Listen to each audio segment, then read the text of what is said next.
think from the search perspective, there's a lot more people asking the question now, and that's a really positive move. What I don't see is a significant change in the actual results. So I see a lot of search firms talking about being more mindful of diversity, making sure that they present a diverse shortlist, but fundamentally, clients aren't hiring diverse candidates, which suggests to me that ultimately the process hasn't changed and the results therefore speak for themselves. So where does the work need to happen? I think people need to actually put actions behind words. Rather than just talking about getting a diverse shortlist out there, let's actually see it.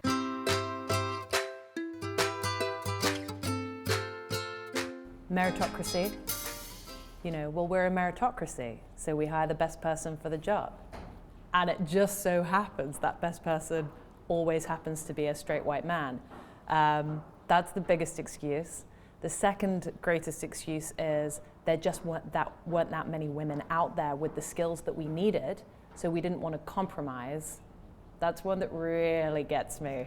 The fact that people really feel like they have to compromise to hire a woman. As a woman, slightly offensive, but I get it. Ultimately, I think that people aren't used to interviewing women, and therefore they bring their bias to the table. Certainly in the US, you'll find that men tend to present themselves in a slightly different way.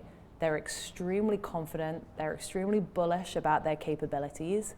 Now, ultimately, a woman who's confident and bullish about her capabilities is often seen as a little arrogant and rude. That's just a natural bias that we have. But also, statistically, women are just slightly more self-deprecating.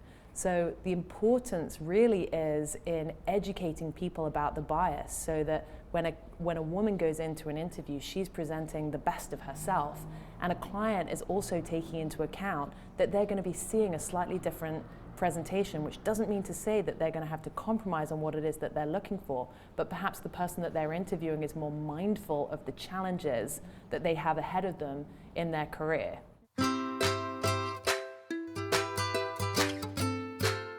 Disappointingly, I think yes. So when I think about the biases that people have organically, and no amount of unconscious bias training is going to cure people of biases. Like, bias is just inherent in our person. So we just have to understand what those biases are and correct them. I think the challenge that we've seen historically, and there's a lot of studies and data on this, particularly from McKinsey, they've done some fantastic studies.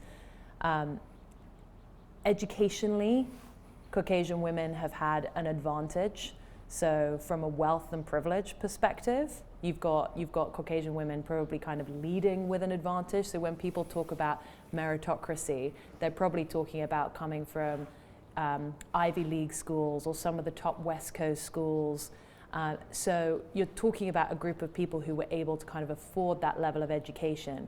Now, it's taken, a while for certain kind of populations, certainly certain immigrant populations, to kind of get up to that level of wealth where they have the ability to have the same level of access to that kind of academic capability. So it's not that they don't necessarily have the skill set or the potential in that space, but they don't necessarily demonstrate it historically. So I think you've got the disadvantage from an academic credential perspective. And then you also have just general biases about personality. I cannot even begin to tell you the amount of times I've heard my black female colleagues being referred to as aggressive. And in fact, it's a conversation I've had with them multiple times. I think that black women are seen immediately as more aggressive than white women who are outspoken. So it's a very, very challenging dynamic. Do I think that, that perhaps sometimes women of color have needed to be more outspoken and more persuasive in their argument in order to get what they want? Yes, absolutely. Do they deserve some of those stereotypes? No. So yeah, I think unfortunately there is an imbalance there, but I do think it's something that certainly I and in our company are trying to address. Yes, absolutely. In fact, this is something that Sally Krawcheck referenced in a very amusing way in an interview with Trevor Noah recently, which I definitely suggest you have a look at. She talks about the notion of the queen bee. So when women have looked around themselves, and certainly when women have looked upwards, they've seen only one female leader at the table. So as a process of elimination and pure statistical and economical analysis, they've said, right, okay, in order to kind of get that seat, I'm not competing against everybody, I'm competing against her and her and her, because there's only one seat for a woman at the table. Therefore, in order for me to get that seat, I need to knock out the other women in the room. It's a really unfortunate process. I get it, I understand it, I've been part of it. I think it's something which we definitely need to address, we need to change. I think women are more cautious because of the work that they've had to put in to get to where they are. I think it's fairly well known that women get hired on their achievement versus men that get hired on potential. So as women, I think that we've become quite defensive and quite protective of our status and our role and our background. And as a result, we've become more cautious about championing anyone who we think could present as a risk. So if we don't know 100% that that person's going to be a strong reflection on ourselves, we won't take the risk to sponsor them, which has led to a culture of mentoring, but not a culture of sponsorship. So I think men feel confident to sponsor people, women less so. So there's definitely some truth to it. I think that there are a lot of fantastic women-based organizations that are driving to change that dynamic, but I think it's going to take a fair while. It's definitely still a very prolific challenge. I don't think that anyone ever in the history of business has ever been asked to make the case for sameness. No one has ever been asked to make the case for that. And yet we're consistently asked to make the business case for difference, or for change, or for diversity. Ultimately, we know statistically, McKinsey, BCG, Harvard Business Review, but also multiple extraordinarily successful corporations have demonstrated that having a diverse environment creates a more challenging environment. Creating a more challenging environment creates an environment where people innovate more in order to stay relevant in the market, in order to push forward and be market competitive. You have to innovate. You have to continue to change. So ultimately, the results speak for themselves. I think the latest study demonstrated that organizations in the top quartile for diversity, for gender, specifically gender diversity, presented 21% better revenue statistics than those in the bottom quartile. That is an incredibly compelling case for gender diversity. And if you add ethnicity into that, even better. So ultimately, I think the challenge that we have with this is that it's a lot easier to work with people that you know. It's a lot easier to be a team of dudes that all went to the same fraternity, that all like going for beers at the same bar after work. Of course that's easy. They know each other, they get on, they high five after deals. It's great, everyone loves each other. But there's nothing different that comes into that environment. If you introduce a woman onto that team, it's gonna be hard for those individuals to interact, and she's probably gonna feel a little isolated. Couple of women, okay, all right, now we're beginning to work.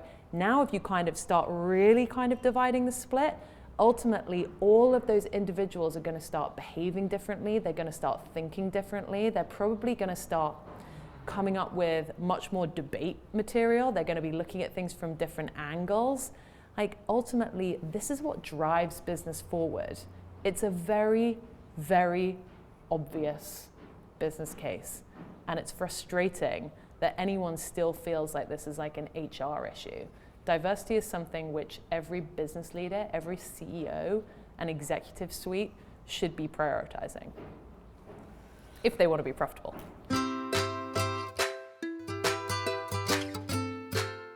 I think Me Too was a fantastic movement. I think what it did was empowered women to tell their story. So as a woman in sales for the past 15 years, I have stories that would take paint off walls.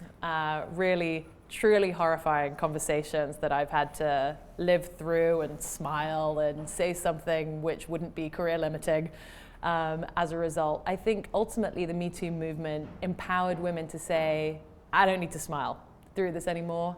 What you just said is completely inappropriate, and I'm not going to put up with it, and you probably shouldn't be in your job if you're saying those things. Or if it's not completely inappropriate, at least turning around to that person and saying, I see where you're going with that. I think maybe you need to reframe the conversation because we've moved on, and I don't know that that's like the right direction to go in. So I think that there are a lot of things that have happened in history which were completely unacceptable and need to be binned. I think that women need to be tolerant of a period of transition and change where ultimately there are men out there that might be doing something inappropriate, but completely unwittingly. They have no idea that what they're saying and what they're doing is just inappropriate today. They don't know that they're doing that. So I think it's important for us to educate them as well. So I think what the Me Too movement is, it addressed that like heinous, inappropriate activity. I think what it didn't do was perhaps encourage a culture of change and empathy and education. And unfortunately, as a result, there's a lot of men who are running scared from the topic. So there's men who are concerned about being in a room with another woman because what if she cries assault on me? I think it's had like a hugely detrimental effect on men, senior executives that tend to be, senior in years as well, sponsoring junior women in an organization. And as we've talked about, sponsorship is so important. I think ultimately there are ways around it, and there are solutions for making sure that those men feel comfortable and that the women that they're mentoring and sponsoring feel comfortable. And I think what Me Too did is it pushed us so far out in one side of the argument that it perhaps detracted from some of the journey that we need to take.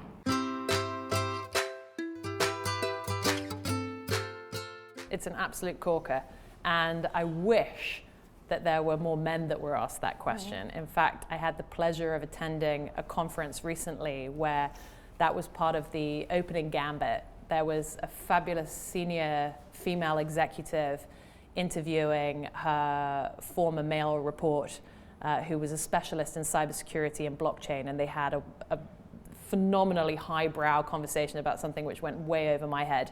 But at the end of the conversation, she said, and now, Tom, I'd really like to ask you a pressing question, which I get asked pretty much in every opportunity, but I suspect that you may not have been asked. And she said, so how is it that you balance family and work? And obviously the room fell apart laughing, because it's a room of women who are in senior executive positions and probably been asked this question so many times that they're going to kill themselves. I think ultimately, he subsequently came back with the perfect response, which was fundamentally, my wife is in a far more high-powered job than me, and therefore she takes on the mandate of going out and doing her job, and I take on most of the responsibility of looking after our children, doctor's appointments, etc. So it was the right answer for the audience. But genuinely, I think it's about balance. So I have no concern about people asking me how I balance my life and my family. I have a 3-year-old and a 1-year-old, and they're extremely important to me. But I want to make sure that my husband's being asked that question just as much as I am, because we need to give men permission to be parents as well. And I think actually men really want to be parents. My husband enjoys spending time with our children. He never misses a doctor's appointment. So I think in many respects we're being disrespectful of the men out there who actually really want the opportunity to parent their children. And if we're really driving for women in the workplace and for women to take on professional careers and move out of that 1950s housewife role, then that's probably the direction that we need to go in. So sure, ask the question, but perhaps just reframe.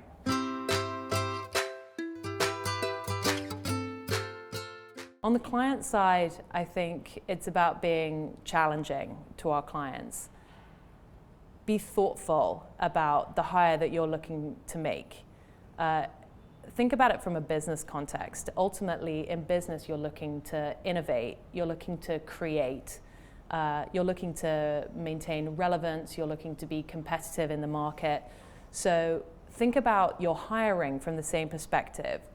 Don't throw out the same job description that you've used for the past 10 years and hope for the best. Don't just make a few tweaks to it and hope for the best. Fundamentally, if your hiring has followed the same kind of process and protocol for the past 10 years and you haven't been able to successfully move the needle in the context of diversity, then what on earth gives you the impression that you're suddenly going to flip a switch and suddenly find yourself like a fantastically diverse pool? It's not going to happen.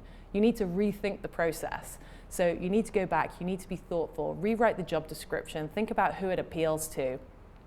Do more than just algorithms, like the technology. There's some fantastic technology out there. Run the technology. Think about that direction. Think about how this is being read from different audiences. So make sure that you're thoughtful from that perspective, but also think about the gap.